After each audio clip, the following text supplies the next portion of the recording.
Hi hello welcome to our channel. నేను మీ శ్రీ. ఈరోజు మనం చెప్పుకోబోయే కథ ఇష్టమైన సకడ పార్ట్ 70. మనం కథలకు వెళ్ళబోయే ముందు లైక్ చేయడం మర్చిపోకండి. లైక్ చేశారా? ఇక కథలోకి వెళ్ళిపోదాం.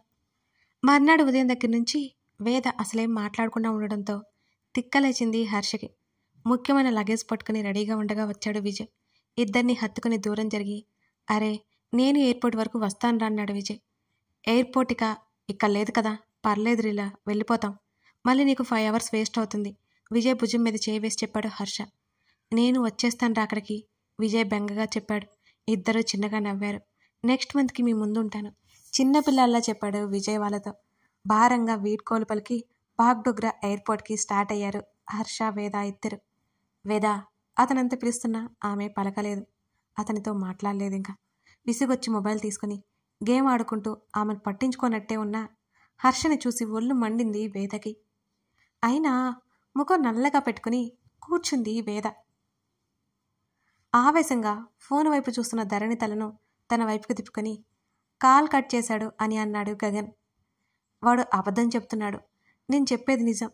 గగన్ తను చెప్పినవి అబద్ధం అనుకుంటాడేమోనని ఆమె భయం. అతని నుంచి వాడికి వచ్చింది, పర్లేదులే అనుకున్నాడు గగన్. సరే సరే, ఎందుకంతా కంగారు పడుతున్నావు, నువ్వు ఆవేశపడుతున్నావు? నేను ఇక్కడే ఉన్నానని వాడు డ్రామా ప్లే చేశాడు. ఆ విషయం నాకు అర్థమైంది. ఆమె ముఖానికి ఇరువైపులా చేతులు పోనిచ్చి ఆమె కళ్ళల్లోకి చూస్తూ చెప్పాడు అతను. మరి నువ్వుండగా నాకెందుకు కాల్ చేశాడు? ధరణిలో అయోమయం ఇంకా పోలేదు అసలు. ఆ బుజ్జి కుక్క పిల్ల ఫేస్ చూసి అతనికి తెగ నవ్వొచ్చేసింది, నచ్చేసింది. ఆమె మెడ వెనుకగా చుట్టూ చేసి ఆమెను దగ్గరికి లాక్కున్నాడు. కళ్ళు అతని వైపుకు తిప్పి అయోమయంగా చూసింది. నీ ఫ్రెండ్ మిస్ అయింది కదా, వాడి అనుమానం మన దగ్గర ఉంది అని, వాడి డౌట్ క్లియర్ చేసుకోవడానికి కాల్ చేశాడు. నీకున్న అరకొర బ్రెయిన్తో మన దగ్గర లేదని డిసైడ్ అయ్యేలా చేశావు అని చెప్పాడు గగన్. అతని మాటల్లో అసలు మ్యాటర్ వదిలేసి వెటకారం మాత్రమే గమనించి తెగ మూతి తిప్పింది ధరణి. అందాల విందు వడ్డించి తీరా రుచి చూశాక ఇప్పుడేమో దూరంగా ఉండడం అతనికి ఏమాత్రం నచ్చడం లేదు. తీసుకెళ్ళిపోవాలి అని ఉన్నా ఈ కొద్ది రోజులే కాబట్టి వదిలేశారు. ఒకసారి తన దగ్గరికి వచ్చాక ఆమె ఎక్కడికి వెళ్ళలేదు కనుక అతను ఎందుకు తన వైపు అలా చూస్తున్నాడో అర్థం కాని ధరణి బిక్కమొహం వేసింది. ఆమె మెడ మీదగా పక్కకు వంగడంతో వెనక్కి వెళ్తూ అయోమయంగా చూసింది. ఆమె వైపున్న విండో పైకి ఎత్తేసి ఆమె తల వెనక పట్టుకొని ఆమె పెదవుల మీద అతను ముద్దు పెట్టేసుకున్నాడు.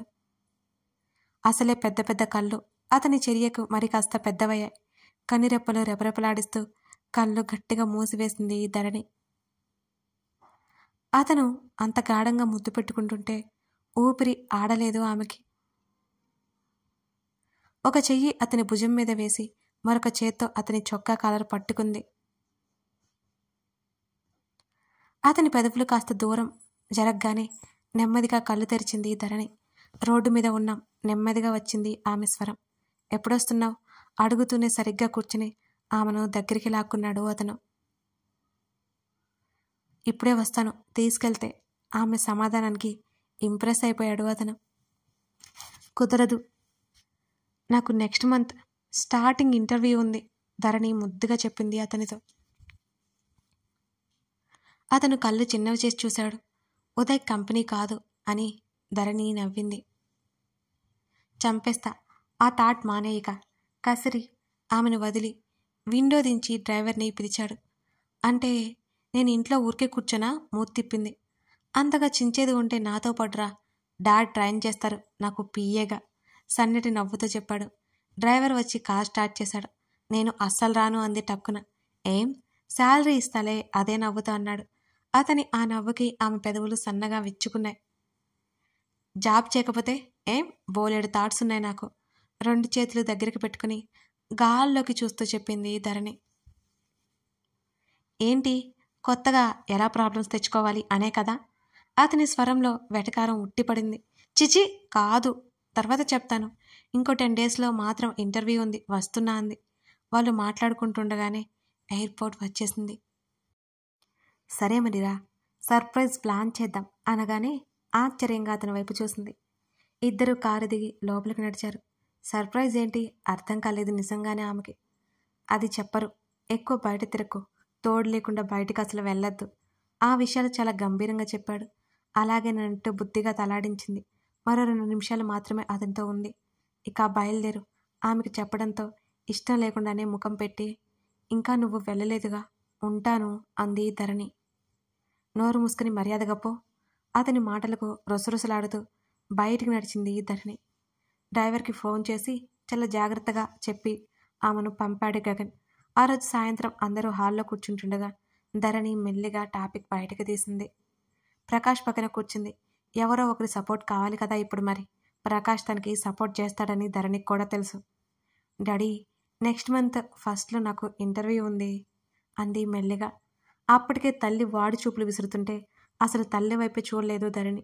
వెళ్ళిరా, చాలా సింపుల్గా చెప్పాడు ప్రతాప్. మీరు కాస్త ఆగుతారా? భర్తకు చెప్పి కూతురు వైపు సీరియస్గా చూసింది రేవతి. కుదిరితే త్వరలోనే పెళ్లి పెట్టుకుంటా. ఇప్పుడు ఇంటర్వ్యూకి ఎందుకే? రేవతి గయ్యమంది. అప్పటి వరకు చేస్తానమ్మా. మొన్న కూడా అంటే ఉన్నట్టుండి లాక్కొచ్చావు. ఆఫీస్లో చెప్పుకోలేక అవస్థలు పడ్డాను అన్నది ధరణి. ఏదో ఒకటి చెప్పుకునే జాబ్ మానేసావు కదా, ఇంకా అనవసరం. కావాలంటే పెళ్లి తర్వాత మీ ఆయన్ని, మీ అత్తమామల్ని అడిగి వెళ్ళు.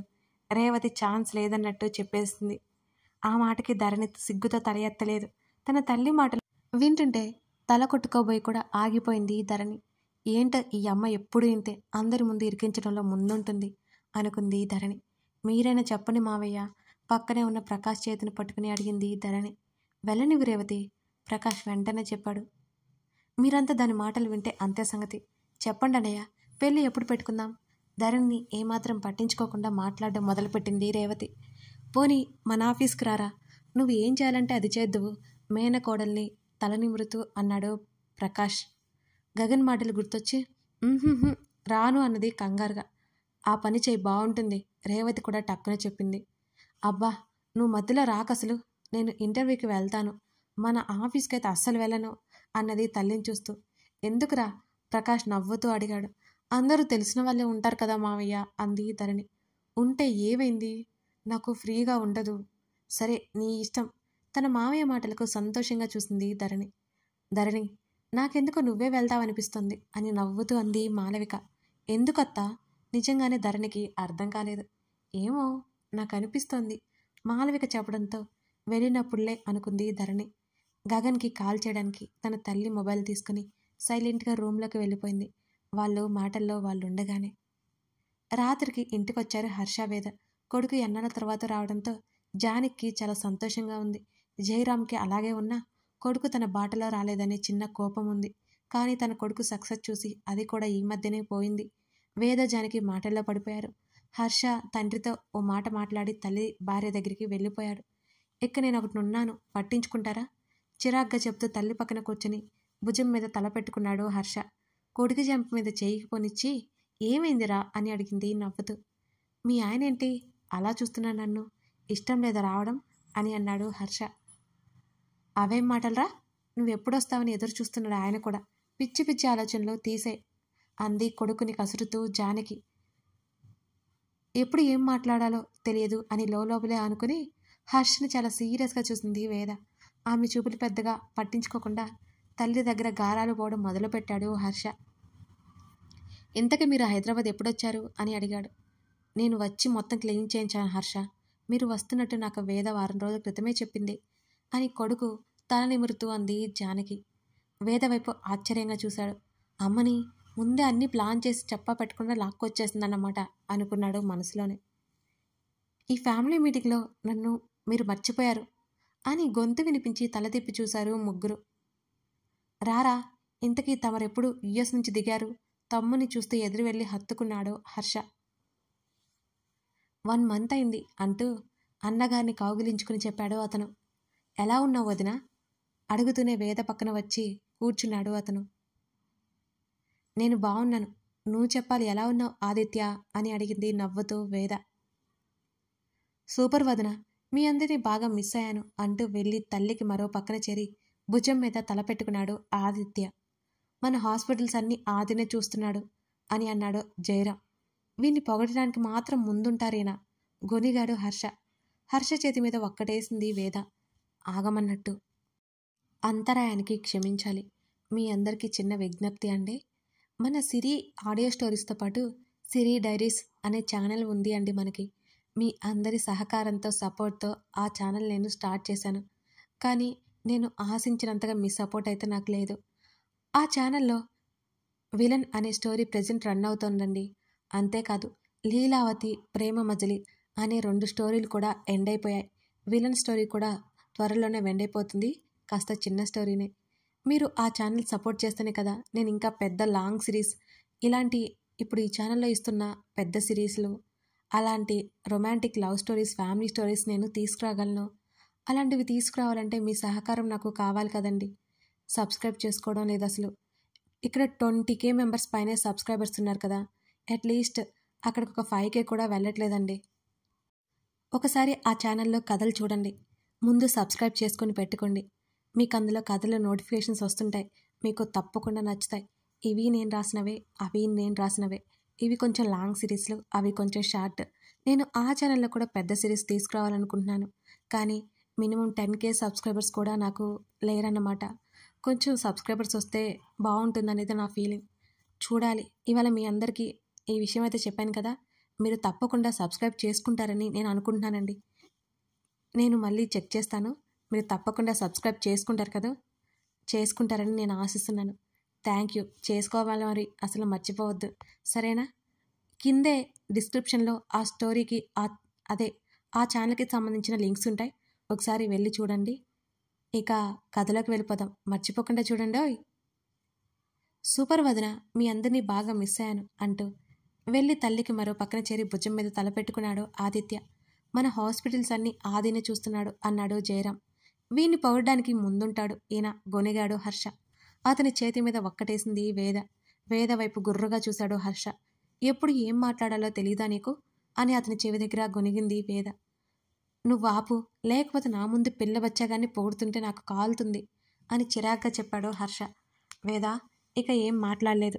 ఇంకేమైనా అంటే అందరూ ఉన్నారని చూడకుండా గట్టిగా మాట్లాడతాడు ఈ హర్ష అనుకొని ఊరుకుంది. అవునరా, ఇన్ని రోజులు ఎక్కడ తగలడ్డావు? తండ్రి అక్కడి నుంచి వెళ్ళగానే తమ్ముణ్ణి ఆరా తీయడం మొదలుపెట్టాడు హర్ష. మన గెస్ట్ హౌస్లోనే ఉంటున్నానురా నేను అని ఆదిత్య చెప్పాడు. పార్వతమ్మ గొడవ చేయడంతో వర్ష ఇంటికి వెళ్ళిపోయింది. అది ఆదిత్యకి ఇష్టం లేదు. తన తల్లిదండ్రులకు వర్షని పరిచయం చేయాలనుకున్నాడు. కానీ ఆమె వెళ్లడంతో అతను ఇటు వచ్చేశాడు. వర్షని కూడా అతను తీసుకురావాలనుకున్నాడు. కానీ కుదరలేదు. వంట పనులు అయ్యాయా లేదా చూసి వస్తాను అంటూ అక్కడి నుంచి వెళ్ళిపోయింది జానకి. ఇంకా తన కొడుకులకి కావలసినవి చేయడానికి ఆమె సిద్ధమైంది. తన చేతులతో ఇద్దరికీ పెట్టాలని చాలా తొందరగా ఉంది జానకి. ఎవరు అమ్మాయితో తిరుగుతున్నావని టాక్ వచ్చింది. వేద వడిలో పడుకుని ఆరంగా అన్నాడు హర్ష. నీతో ఎవర్రా అన్నారు? ఆదిత్య కళ్ళెగరేశారు. నువ్వు చేసే పనులు తెలియకుండా ఉంటాయా ఏంటి అని అడిగాడు హర్ష. నిజమే, ఒప్పుకుంటున్నాను. ఆదిత్య నవ్వాడు. నా మరిది పిల్లాడు అన్నట్టు గుర్తు. చూసావా? వేద వైపు చూసి నవ్వాడు హర్ష. అందులో తప్పేముంది చెప్పు. వేద మాటలకి ఆదిత్య కూడా నవ్వాడు. హర్ష సీరియస్గా చూశాడు వాళ్ళిద్దరి వైపు. నువ్వు సూపర్ వదినా అని వేదకి హైఫై ఇచ్చాడు ఆదిత్య. సంకర్జదంతా నాకే తగులుతుంది విసుక్కుంటూ అక్కడి నుంచి వెళ్ళిపోయాడు హర్ష. ఇంతకీ అమ్మ ఎవరు? వేద కళ్ళు ఎగరేసింది ఆదిత్యని చూస్తూ. త్వరలోనే పరిచయం చేస్తాను వదిన అన్నాడు ఆదిత్య చిన్నగా సిగ్గుపడుతూ. మళ్ళీ వెనక్కి వచ్చి హర్ష వాళ్ళ మాటలన్నీ విని, వాడితో మాటలైతే ఇలారా, హస్బెండ్ని పట్టించుకునేది ఏమైనా ఉందా లేదా అని అక్కడి నుంచి వెళ్ళిపోయాడు హర్ష. వీడికి ఇంకా మెంటల్ తగ్గలేదా వదనా అని అడిగాడు ఆదిత్య. లేదు ఆది అని జాలిగా చెప్పి రూమ్లోకి వెళ్ళింది వేద. తలుపు లాక్ చేసి కోపంగా హర్ష దగ్గరికి వచ్చింది. ఏంటి ఎక్కువ చేస్తున్నావు అంటూ అతని మీదకి వెళ్ళి అరవడంతో అతను మీదకి లాక్కున్నాడు ఆమెని. ఇంకా కోపం పోలేదు నీకు అని అడుగుతుండగానే అతని బుగ్గ మీద గట్టిగా కొరికింది. అబ్బా రాక్షసి, నొప్పికి అరిచినా సరే ఆమెను వదలకుండా గట్టిగా పట్టుకున్నాడు. లేకపోతే ఏంటి ఆది, ఏదో చెప్తుంటే వింటున్నా. రోజు నువ్వు నా ముఖం, నేను నీ ముఖమే కదా చూసుకునేది. కాసేపు కూడా ఫ్యామిలీతో టైం స్పెండ్ చేయనివ్వవా అని కోపంగా అడిగింది వేద. రేపటి నుంచి చేద్దావు కానీ నాకు ప్రాక్టీస్ ఉంది, ఈ వీక్లో ఇక ఫుల్ బిజీ అయిపోతా అన్నాడు ఆమెని పక్కన వేసి మీదకు చేరిపోతూ. వీళ్ళు ఎవరు ఆపారిప్పుడు అని అడిగింది. నిజంగానే రాక్షసులా తయారవుతున్నావు, ముద్దు పెట్టుకోవడానికన్నట్టు ముందుకు రాగా అతని మూతి మీద చెయ్యేసి మోయలేక చస్తున్నా, ముందులే అని అతని కళ్ళలోకి చూస్తూ చెప్పింది వేద. ఆ కళ్ళు చూడ రారా అని పిలుస్తుంటే ఈ వెధవనోరు పో అంటోంది. ఆమె మూతి మీద వేళ్లతో కొట్టాడు హర్ష. ఈడియట్, డిన్నర్ టైం ఇది, లే ముందు. అందరూ బయట ఉన్నప్పుడు ఇలా రూమ్లో ఉండడం చాలా చండాలంగా ఉంటుంది అంది వేద విసుగు నటిస్తూ. ఇంకా కోపం పోలేదా? ఆమె పక్కన వాలి మోచేతిని బ్యాలెన్స్ చేసుకుని ఆమె వైపు తిరిగాడు హర్ష. జాగ్రత్త హర్ష, అతని చెంప మీద చేయి వేసి చెప్పింది వేద. సెక్యూరిటీని పెట్టుకోమంటావా? పోనీ వెటకారంగా అన్నాడు. ఆ పని చేయరాదు, నాకు దిగులు లేకుండా ఉంటుంది అని అంది వేద. నన్ను నేను చూసుకోగలను వేద, సెక్యూరిటీ కావాల్సింది నాకు కాదు నీకు. నాకు ఏదైనా ప్రాబ్లం క్రియేట్ చేయాలనుకునే వాళ్ళు ముందు నీ వైపు నుంచి వస్తారు. ఆమె గురించి అతను కంగారు బయట పెట్టేశాడు. కథ కొనసాగుతుంది. లైక్, కామెంట్, షేర్ మర్చిపోకండి. ఇప్పుడే మన ఛానల్ని చూస్తున్నట్లయితే తప్పకుండా సబ్స్క్రైబ్ చేసుకోండి.